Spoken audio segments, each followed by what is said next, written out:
আল্লামা নুরউদ্দিন আহমদ গহরপুরী রাহমাতুল্লাহি আলাইহি।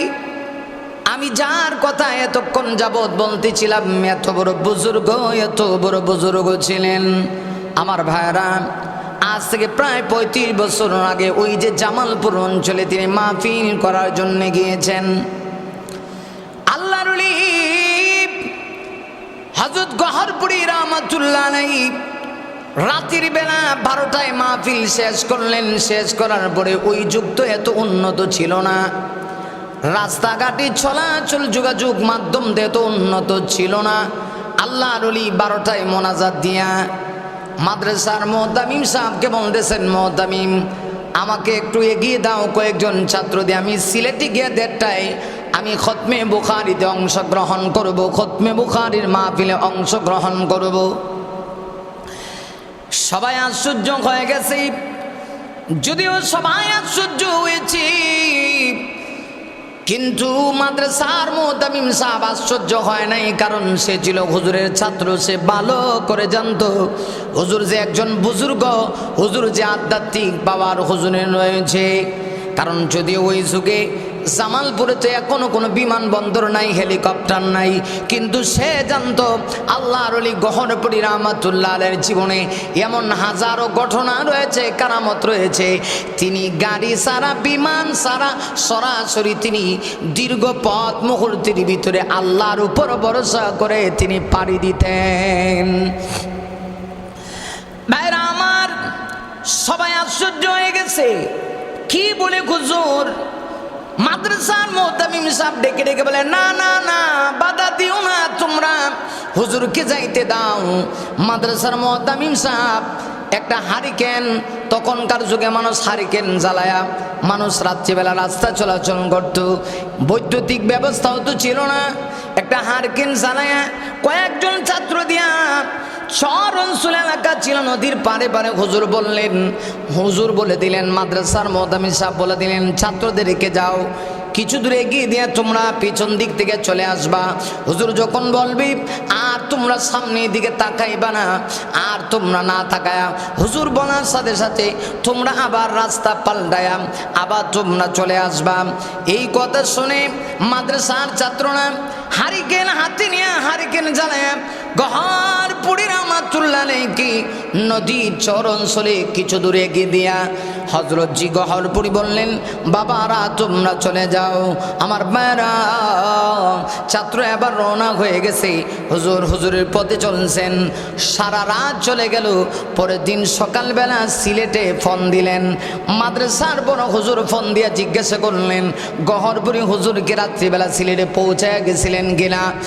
যেই মুহূর্তে ফোন দিয়েছে আওয়াজ এসেছে, হ্যাঁ সিলেটে গহরপুরী রাত্রিবেলা 1:30টার সময় এসে বুখারী শরীফের 10 দিয়েছেন, এমনকি বয়ান করেছেন, মোনাজাত দিয়েছেন। আহারে, এটা ছিল আল্লাহওয়ালাদের কারামত, আল্লাহওয়ালাদের কারামত সত্য। ওরে যুবক, এটা কিন্তু অস্বীকার করার মতো না। কারামাতুল আউলিয়া হাক্কুন, ওলিদের কারামত সত্য। কারণ একজন মানুষ যখন আল্লাহওয়ালা হয়ে যায়, গোটা পৃথিবীর সব কিছু তার পিছনে পিছনে তার অনুসরণ করে। একজন মানুষ যখন আল্লাহওয়ালা হয়ে যায়, গোটা পৃথিবীর সব কিছু তার পিছনে পিছনে চলে। ভাইরা লক্ষ্য করে দেখুন, এই যে গহরপুরী রাহমাতুল্লাহি আলাইহি এত বড় বুজুর্গ ছিলেন, আমাদের সেই সিলেট বিভাগের সুনামগঞ্জ জেলার একজন, এখনো একজন বড় আলেম দুনিয়াতে বেঁচে আছেন। যদি আমি ঢাকায় থাকি, আমার বাড়ি সিলেট, সিলেট বিভাগের সুনামগঞ্জ জেলার একজন বরেণ্য আলেম শাইখুল হাদিস আল্লামা নুরুল ইসলাম খান সাহেব এখনো বেঁচে আছেন। দোয়া করি আল্লাহ রাব্বুল আলামিন তার হায়াতের ভিতরে বরকত দান করুন। নুরুল ইসলাম খান সাহেবের মুখ থেকে আমি শুনেছি, আল্লাহর ওলি হযরত গহরপুরী রাহমাতুল্লাহি আলাইহি সুনামগঞ্জের বাটি অঞ্চলে একবার একটা মাহফিলের উদ্দেশ্যে রওনা করেছেন নৌকা দিয়া। আল্লাহর ওলি নৌকার মাধ্যমে সুনামগঞ্জের বাটি অঞ্চলে যাবেন। ওনার সঙ্গে আরো কিছু বুজুর্গরা ছিলেন। সুনামগঞ্জ অঞ্চলের বিখ্যাত আরেকজন বুজুর্গ ছিলেন, নাম ছিল শাইখে গাজী নগরী রাহমাতুল্লাহি আলাইহি। সুনামগঞ্জ জেলার একটা এলাকা আছে দরগাপুর, ওই মাদ্রাসা বড় একটা মাদ্রাসা আছে। মাদ্রাসা তিনি প্রতিষ্ঠাতা হযরত জিনুল ইসলাম খান সাহেব বলেন, তখন তিনি বয়সী তাদের থেকে ছোট ছিলেন। নুরুল ইসলাম খান সাহেব হুজুর বলতেছেন যে আমিও তাদের সঙ্গে আমি সফরে ছিলাম, আমারও ওই মাহফিলের ভিতরে দাওয়াত ছিল। শাইখে গাজীনগরী আরও কিছু বরণ্য বড় বড় আলেমরা সাথে ছিল। নৌকা যুগে বাটি অঞ্চলে মাহফিল করবেন, সকলে আগে আসলেন, নৌকার উপরে উঠলেন। বিশাল প্রশস্ত মজবুত উন্নত মানের একটা নৌকা, বাতাটাও ছিল প্রায় এক হাত বাতা। বাতা চিনি নৌকার দুই দিক থেকে যে বাতা যেগুলোতে উড়ে সর্বপ্রথম, মাঝি যেখানে বসে বসে নৌকা চালায়, নৌকার বাতা এক হাত লম্বা ছিল গো। সবাই যখন নৌকার ভিতরে উঠেছি, খান সাহেব হুজুর বলতেছেন নৌকা একটুকু নড়াচড়া করে না, কারণ নৌকাটা বড় মজবুত ছিল। আল্লাহর ওলি হযরত গহরপুরী রহমাতুল্লাহি আলাইহি যে মুহূর্তে নৌকার মধ্যে পা রাখছেন, নৌকার মধ্যে ঝাঁকুনি সৃষ্টি হয়ে গেছে। মনে হয় যেন নৌকাটা মুহূর্তের ভিতরে ডুবে যাবে, তবে ডুবে নাই। গহরপুরী রহমাতুল্লাহি আলাইহি শরীরের ভিতরে তো শক্তি তো পাওয়ার দেখে খান সাহেব হুজুর জিজ্ঞাসা করে, হুজুর বুঝতে পারলাম না। আরো অনেক আলেমরা উঠলেন, নৌকার মধ্যে ঝাঁকুনি হইল না, নৌকার মধ্যে কাঁপন সৃষ্টি হইল না, কিন্তু যেই মুহূর্তে আপনি নৌকার মধ্যে পা রাখছেন, সাথে সাথে নৌকার মধ্যে একটা ঝাঁকুনি সৃষ্টি হয়ে গেছে, মনে হয় যেন নৌকাটা ডুবে যাবে। আল্লাহর ওলি গহরপুরী রাহমাতুল্লাহ আলাইহি তখন জবাব দিয়া বলেন, আমার ভিতরে কি হাদিস নাই? হাদিসের ভার কি নাই? হাদিসের কি ওজন নাই? কারণ তিনি একজন শাইখুল হাদিস ছিলেন। এত বড় শাইখুল হাদিস, উপমহাদেশের ভিতরে উনি একজন অন্যতম নাম করা শাইখুল হাদিস ছিলেন। বাংলাদেশের কওমি মাদ্রাসার সবচেয়ে বড় বোর্ড যেটা বেফাক, যেটা এখন এই বোর্ডের নাম হলো আল হাইয়াতুল উলিয়া লিল জামিয়াতিল কওমিয়া। এই বোর্ডের তিনি চেয়ারম্যান ছিলেন, অসংখ্য মাদ্রাসার শাইখুল হাদিস ছিলেন। তিনি বুখারী শরীফ মুখস্থ ছিল, হাজারো হাদিস সনদ মতন সহকারে গহরপুরে হুজুরের মুখস্থ ছিল। গহরপুরে হুজুর রহমাতুল্লাহি আলাইহি, আল্লাহু আকবার, তিনি বলেন আমি যে উঠলাম, ওঠার পরে কেন ঝাঁকুনি হইল তুমি কি জানো না? এটা হলো হাদিসের পাওয়ার, হাদিসের শক্তি। কারণ ইলমে ওহীর একটা পাওয়ার আছে, কোরআন হাদিসের একটা আলাদা পাওয়ার আছে। আল্লাহর নবী বিশ্ব নবী রাহমাতুল লিল আলামিনের উপরে পবিত্র কোরআন যখন নাজিল হইত, আম্মা জান আয়েশা সিদ্দিকা রাদিয়াল্লাহু আনহা বলেন, রাসূলের উপরে যখন কোরআন নাজিল হইত, নাজিল হওয়ার পরে আমরা তাকে দেখতাম নবীজির চেহারা মুবারক থেকে গাম মুবারক বের হইত। কারণ কোরআনের একটা পাওয়ার আছে, কোরআনের একটা ওজন আছে, কোরআনের একটা লোড আছে। কারণ এটা ওহী ডাইরেক্ট আল্লাহ নাজিল করেন। আম্মা জান আয়েশা বলেন, আমরা দেখতাম বিশ্ব নবীজির চেহারা থেকে যখন কোরআন নাজিল হইত, নবীজি রাহমাতুল লিল আলামিনের চেহারা থেকে গাম মুবারক বের হইত। এটা ছিল ওয়াহির পাওয়ার, ওয়াহির ওজন। মাঝে মধ্যে আল্লাহর নবী বিশ্ব নবীজি রাহমাতুল লিল আলামিনকে আমার আল্লাহ এত সম্মানিত করেছি, নবী যেখানে ওয়াহি সেখানে, নবী যেখানে ওয়াহি সেখানে। আল্লাহর রাসূল জিহাদের ময়দানে যাইতেন, তখন দেখা যাইত নবীজির উপরে ওয়াহি নাজিল হইত, নবীজির উপরে কোরআন নাজিল হইত। আল্লাহু আকবার। নবীজির উপরে কি নাজিল হইত? কোরআন নাজিল হইত। আমার নবীজিকে আল্লাহ এত সম্মানিত করেছে। ভাইরা লক্ষ্য করে দেখুন, নবীজি আল্লাহ তাকে এত সম্মানিত করেছেন। রাহমাতুল লিল আলামিন যেখানে যান, নবী যেখানে যান, সেখানে আল্লাহ জিবরিলকে পাঠায় নবীর উপরে কোরআন নাজিল করে। মাঝে মধ্যে তো আম্মা জান আয়েশা সিদ্দিকা তিনি বলেন, নবীজি আমার গুজরাত শরীফের মধ্যে রাতের বেলা শুয়ে থাকতেন, স্বামী আর স্ত্রী আমরা দুজন মিলে একটা কম্বলের নিচে শুয়ে থাকতাম। আম্মা জান আয়েশা বলেন, এমনিতেও দেখতাম মহান আল্লাহ রাহমাতুল লিল আলামিনের উপরে কোরআন নাজিল করতেন। এজন্য নবীজি মাঝে মধ্যে অন্যান্য স্ত্রীদেরকে বলতেন, হে আমার স্ত্রীরা শোনো, তোমরা আয়েশার ব্যাপারে কেউ কোনো মন্তব্য করিও না। খাদিজা দুনিয়া থেকে যাওয়ার পরে আমার নবীজি একাধিক স্ত্রী গ্রহণ করেছেন, কিন্তু রাসূল মাঝে মধ্যেই বলতেন আমার স্ত্রীরা আয়েশার মর্যাদা এত বেশি, তোমাদের সকলের বিবাহ জমিনে হয়েছে, আয়েশার বিবাহ আসমানে ফয়সালা হয়েছে। এই জন্য আয়েশা সিদ্দিকা রাদিয়াল্লাহু আনহা নবীজি আয়েশার হুজরায় যখন শুয়ে থাকতেন তখন আল্লাহর নবী বিশ্ব নবীজির উপরে ওয়াহী নাজিল হইত। রাসূল তাই বলতেন আমার স্ত্রীরা রে, আয়েশার ব্যাপারে তোমরা কেউ সমালোচনা করবা না, কারণ তোমরা আর আয়েশা একটু বেশ কম আছে। তোমাদের সঙ্গে আমি নবীর বিবাহ হয়েছে জমিনে, কিন্তু আয়েশার বিবাহটা, এই বিবাহগুলিও তো আল্লাহর পক্ষ থেকে অনুমতি পেয়ে করেছেন, কিন্তু আয়েশার বিবাহটা পার্সোনালি আসমান থেকে ফয়সালা হয়েছে। আল্লাহ নিজে উকিল হইয়া জিবরিলকে পাঠায়া নবীজির সামনে আয়েশা সিদ্দিকা রাদিয়াল্লাহু আনহার চেহারার ছবি ফটো আল্লাহর নবীজির সামনে জিবরাইল তুলে ধরেছে। তাই রাসূল বলতেন আয়েশার ব্যাপারে তোমরা কেউ মন্তব্য করো না। হযরত আয়েশা বলেন নবীজি আমার সঙ্গে শুয়ে থাকা অবস্থা ওয়াহী নাজিল হইত, ওয়াহীর এমন একটা লোড ছিল, পাওয়ার ছিল, তাই বলছিলাম রাসূল মাঝে মধ্যে জিহাদের ময়দানে যাইতেন, তখন কোরআন নাজিল হইত। নবীজি উটের উপরে সওয়ারি, এমনিতে দেখা যায় রাহমাতুল লিল আলামিনের উপরে ওয়াহী নাজিল হবে। আল্লাহু আকবার, ওয়াহীর পাওয়ার এত বেশি, রাসূলের উপরে ওয়াহী নাজিল হইত। নবীজির ওয়াহী নাজিল হওয়ার সাথে সাথে উঠে পর্যন্ত লোড নিতে পারত না, ওজন বহন করত না। উটের পাগুলি মরুভূমির প্রান্তরের ভিতরে, মরুভূমির বালুকাময় রাশির ভিতরে উটের পাগুলি ঢুকে যাইত। এইটাই ছিল ওয়াহীর পাওয়ার। তাই তো আমার ভাইরা, গহরপুরি হুজুর রহমাতুল্লাহ আলাইহি খান সাহেব হুজুরকে, সুনামগঞ্জের বড় আলেমকে বলতেছেন, আরে মিয়া নৌকায় জাকনের সৃষ্টি হবে নাকি? হবে না তো কি হবে, কারণ আমার ভিতরে কি হাদিস নাই? এই হাদিসের কি পাওয়ার নাই? বুখারী শরীফ তার মুখস্থ ছিল।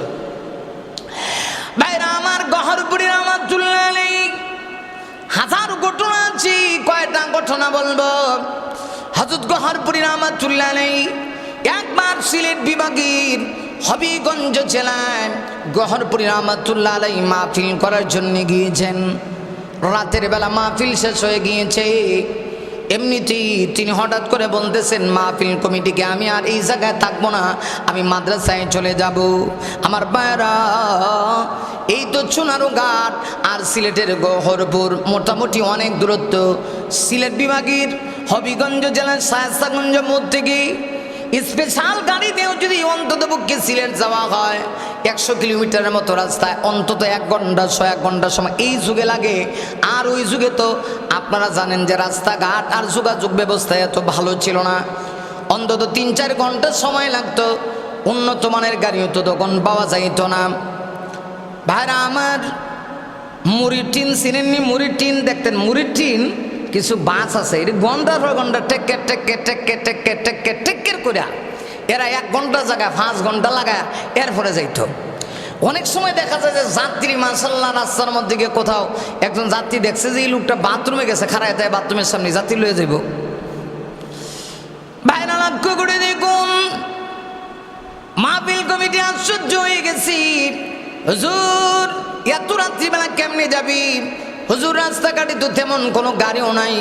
আল্লাহর ওলি বললেন তোমাদের টেনশন নাই, আমাকে একটু এগিয়ে দিয়ে আসো, একটু সামনে গেই, আল্লাহ আমার জন্য একটা গাড়ির ব্যবস্থা করে দিবে। হুজুর যেই গাড়িটা নিয়ে আসছিলেন এই গাড়িটা তেল শেষ হয়ে গেছে। আল্লাহু আকবার। হঠাৎ করে দেখা যায় ওরা তো আশ্চর্য হয়ে গেছে। হুজুর বলতেছেন টেনশন নাই, আমি গাড়িতে চলবো, আল্লাহ সাহায্য করবে। হুজুর ড্রাইভারকে বলতেছেন কিরি? হুজুর তেল নাই। গাড়ি কেমনে চলবে? তৈল নাই, তৈল ছাড়া তো গাড়ি চলতে পারে না। আল্লাহর ওলি গহরপুরি রহমাতুল্লাহ আলাইহি বললেন আল্লাহর উপর ভরসা করে গাড়ি স্টার্ট দাও।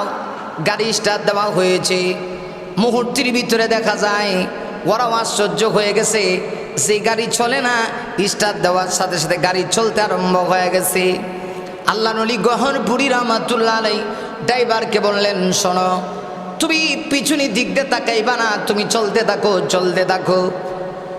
গহরপুরি রহমাতুল্লাহ আলাইহি এই কথা বলার সাথে সাথে গাড়ি চলতেছে বিরামহীন। আল্লাহর ওলি তেল সারা গাড়ি চালায়া তিনি তার মাদ্রাসায় গিয়ে উপস্থিত হয়ে গেছেন। এই ছিল গহরপুরী হুজুর রহমাতুল্লাহ আলাইহির কারামত। এই আল্লাহর ওলি গহরপুরী জীবনে অসংখ্য কারামত রয়েছে, সারা দিন যদি বলি তার বড় শেষ হবে না। এরা ছিল খাঁটি আলেম, খাঁটি বুজুর্গ। আমার ভাইয়েরা লক্ষ্য করে দেখুন, আমার এগুলো স্মরণ আছে গহরপুরী হুজুর রহমাতুল্লাহ আলাইহির জানাজায় আমি নিজে পর্যন্ত শরীক হয়েছিলাম। হুজুরের সিলেটে একটা গহরপুরে একটা মাদ্রাসা আছে, টাইটেল মাদ্রাসা, বড় মাদ্রাসা। আমি তখন অনেক ছোট। হুজুর যে বছর মারা যান মাত্র হাফেজ হয়ে আমি ক্লাস তাইসির জামাতের ভিতরে ভর্তি হয়েছি। আপনারা সহজে বুঝবেন ক্লাস 6-এ আমি কমি মাদ্রাসা দরসে নাজামির ভিতরে আমি ভর্তি হয়েছি। আল্লাহর ওলি গহরপুরী রহমাতুল্লাহ আলাইহির ইন্তেকাল হয়ে গেল। পুরা সিলেটের মধ্যে একটা হইচই সৃষ্টি হয়ে গেছে, কারণ এত বড় বুজুর্গ কিছু মানুষ দুনিয়া থেকে বিদায় নেওয়া যায়, আসমান জমিন তাদের জন্য কান্না করে। হাদিস শরীফের ভিতরে আল্লাহর নবী বলেন বাকাতিস সামাওয়াতু ওয়াল আরদ, নবীজি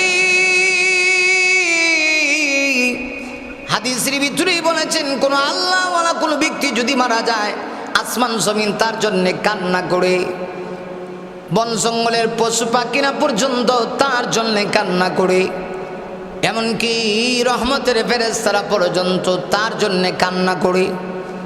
আল্লাহকে ডেকে বলে আল্লাহ আবরু তোমার এই নেককার বান্দাটাকে যদি তুমি জমিনে আরো কিছুদিন রাখতা তার থেকে গোটা জাতীয় উপকার হইত। আর যদি কোনো বদকার মারা যায় পৃথিবীর সকল মানুষ এমনকি পশু পাখিরা পর্যন্ত খুশি হয়। আল্লাহ না ফরমানকে কেউ পছন্দ করে না, জমিনে আল্লাহ না ফরমানকে কেউ পছন্দ করে না, কেউ পছন্দ করতে চায় না,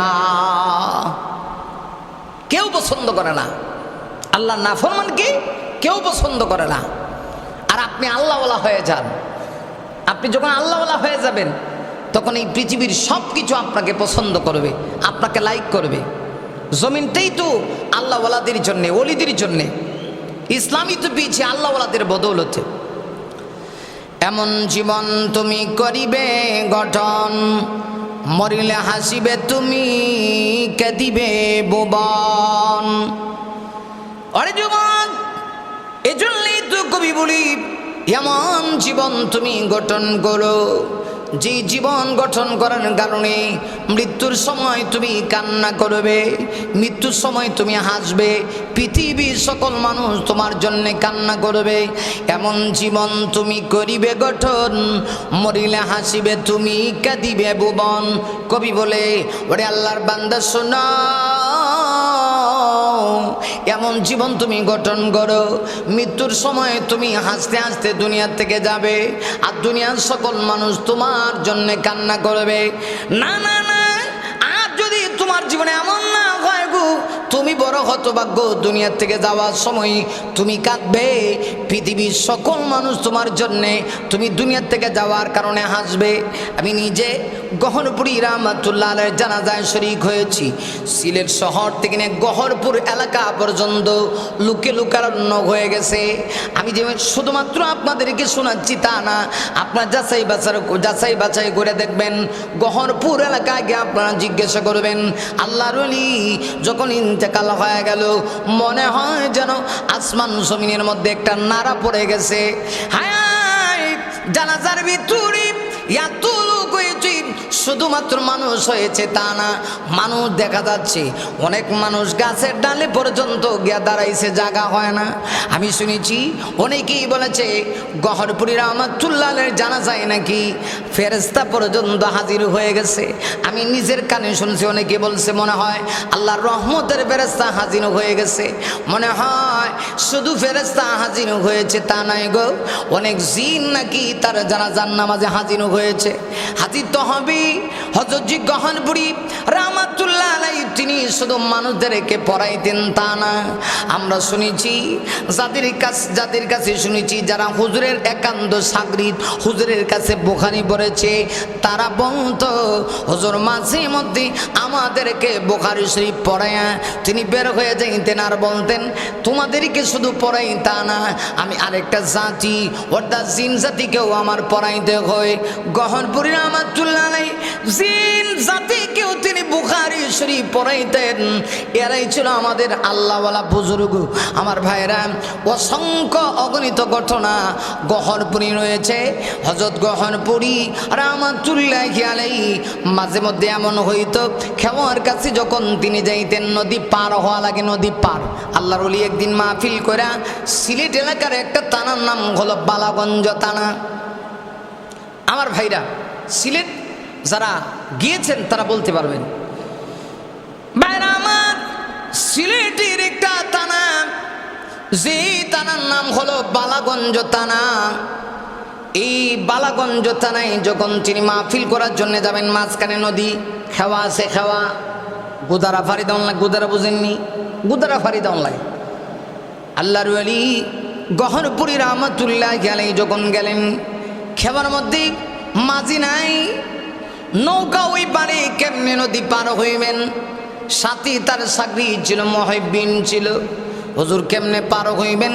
আল্লাহর ওলি ডাক দিয়ে বলেন তোমরা আল্লাহর উপর ভরসা করে চোখ বন্ধ করে ফেলো, যতক্ষণ পর্যন্ত আমি তোমাদেরকে চোখ খুলতে না বলবো গো ততক্ষণ পর্যন্ত তোমরা চোখ খুলবে না। ওনার মুহিব্বিন সাগরিদরা বলে আমরা হুজুরের কথা শুনে চোখ বন্ধ করছি। কিছুক্ষণ পরে হুজুর বললেন চোখ খুলে ফেলো। যেমনি চোখ খুলে ফেলেছি দেখি আমরা নদী পার হয়ে আল্লাহর ওলির সঙ্গে আমরা আমাদের গন্তব্যে পৌঁছে গেছি।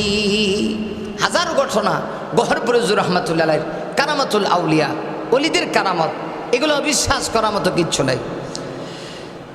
ওলিরা আল্লাহর বন্ধু, আল্লাহর বন্ধু যারা হয় তাদের ব্যাপারে আমার আল্লাহ কোরআনের ভিতরে ঘোষণা দিয়েছেন, আলা ইন্না আউলিয়া আল্লাহি লা খাউফুন আলাইহিম ওয়ালা হুম ইয়াহজানুন।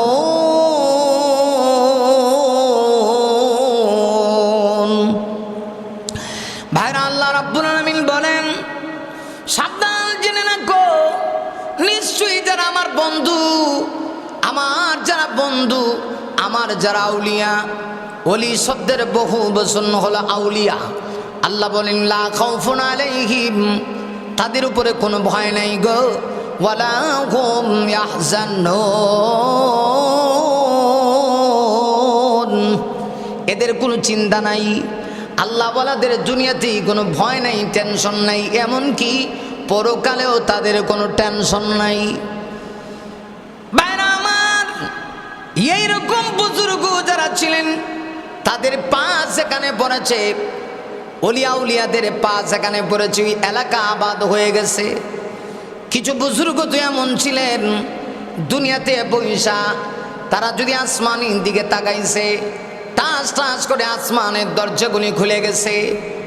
এটা কি তাদের ব্যক্তিগত পাওয়ার? না না না, এটা তাদের ব্যক্তিগত পাওয়ার না, আল্লাহ প্রদত্ত পাওয়ার। আল্লাহর শক্তির সঙ্গে, আল্লাহ প্রদত্ত শক্তির সঙ্গে পৃথিবীর কেউ মোকাবেলা করে পারে না গো। হযরত আমি ঘটনা বলি, আপনারা তাহলে বুঝতে পারবেন। লক্ষ্য করে দেখুন আমার প্রাণের ভাইরা, বড় পীর আউলিয়াদের ভিতর থেকে যিনি ছিলেন সম্রাট, ইমামুল আউলিয়া, বড় পীর গাউসুল আজম মহিউদ্দিন আব্দুল কাদের জিলানী রাহমাতুল্লাহি আলাইহি। আব্দুল কাদের জিলানী এত বড় বুজুর্গ, ওনার একজন মুরিদ ছিল। রাত্রিবেলা মুরিদ স্বপ্ন দেখছে। কি স্বপ্ন? স্বপ্ন দেখতেছে রাত্রিবেলা মুরিদ স্বপ্ন দেখে তার 70 বার তার স্বপ্ন দোষ হইছে। সত্যি স্বপ্ন যখন ভেঙে গেছে, এক রাতিতে 70 বার স্বপ্ন দোষ, বুঝতে পারেন তো শরীরটা কেমন দুর্বল। স্বপ্ন দেখা যখন ঘুম থেকে জাগ্রত হয়েছে, দেখে সত্যি তার 70 বারের মতো এক রাত্রির ভিতরে তার স্বপ্ন দোষ হয়েছে। আব্দুল কাদের জিলানী রাহমাতুল্লাহি আলাইহি মুরিদ ছিল। পরের দিন হুজুরের কাছে গেছে, স্বপ্নের বৃত্তান্ত বর্ণনা করবে। হুজুরের কাছে যাওয়ার সাথে সাথে হুজুর ডেকে ডেকে বলে, তুমি এসেছো আমার কাছে কি জানার জন্যে তোমার 70 বার স্বপ্ন ধ্বংস হয়েছে? হুজুর আপনি জানলেন কেমনে? আব্দুল কাদের জিলানী রাহমাতুল্লাহি আলাইহি বলেন, আল্লাহ আমাকে জানায় দিয়েছে তুমি কি আমাকে মহব্বত করো না? আমি একদিন তোমাকে নিয়ে মুরাকাবা মুসাহাদা করতেছিলাম। মুরাকাবা করে করে করে করে লোকে মাহফুজে গেলাম। সেখানে লোকে মাহফুজের মধ্যে গিয়ে দেখি তোমার জীবনে 70টা জিনার পাপ আছে, তুমি জাহান্নামী হবে, 70 বার জিনা করবে। আমি আমার রবকে ডেকে বললাম, আল্লাহ গো, আমার এই মুহিব্বিন এত বড় পাপিষ্ঠ হয়ে 70 বার জিনা করে যদি দুনিয়া থেকে বিদায় নিয়ে যায়, আল্লাহ জাহান্নামী হবে, আর আমি কেমনে তাকায় তাকায় দেখব? তুমি তো চাইলে তাকে 70 বারের জিনা থেকে বাঁচায় রাখতে পারো। ও প্রভু, এমন কোনো ক্ষমতা নাই যেটা তোমার হাতে নেই। আল্লাহ তুমি তো কোরআনের ভিতরে বলেছো, ওয়া আলা কুল্লি শাইইন কাদির।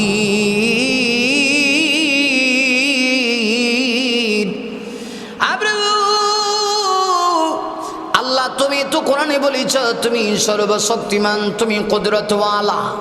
আল্লাহ গো, ও প্রভু, তুমি তো চাইলে 70 বারের জিনা পরিবর্তন করে দিতে পারো। আল্লাহ পাক আমাকে জানায় দিছে, ঠিক আছে, আমি আল্লাহ তোমার মতো বলি দোয়া মঞ্জুর করে 70 বারের জিনার বদলা আমি আল্লাহ তার জীবনে 70 বার স্বপ্ন দোষ হয়ে যাবে, আমি তাকে স্বপ্ন দোষের মাধ্যমে জিনা থেকে বাঁচাইয়া দিব। এই ছিলেন ওলিরা, বুজুর্গরা। এটা ছিল আল্লাহ ওয়ালাদের একটা কারামত। আল্লাহ ওয়ালারা জমিনে থেকে দেখে গোটা পৃথিবীর সব কিছু তাদের আধ্যাত্মিক চোখ দিয়া দেখতে পারতেন। ওরে যুবক, আর এই জমিনের ওয়ারিসদার তো মূলত যারা আল্লাহর ওলি, তারাই তো এই জমিনের ওয়ারিসদার। আল্লাহ এই জন্য কোরআনুল কারীমের ভিতরে বলেছেন, আন্নাল আরদা ইয়ারিসুহা ইবাদিয়াস সালিহুন। আমার ভাইরা, আল্লাহ রাব্বুল আলামিন ডেকে ডেকে বলেন, জমিনের ওয়ারিসদার হলো আমার নেককার বান্দারা। আমার নেককাররা যতদিন থাকবে আমি আল্লাহ জমিন রাখবো। যেদিন নেককার থাকবে না, আমি আল্লাহ সেদিন এই পৃথিবী টিকায় রাখবো না।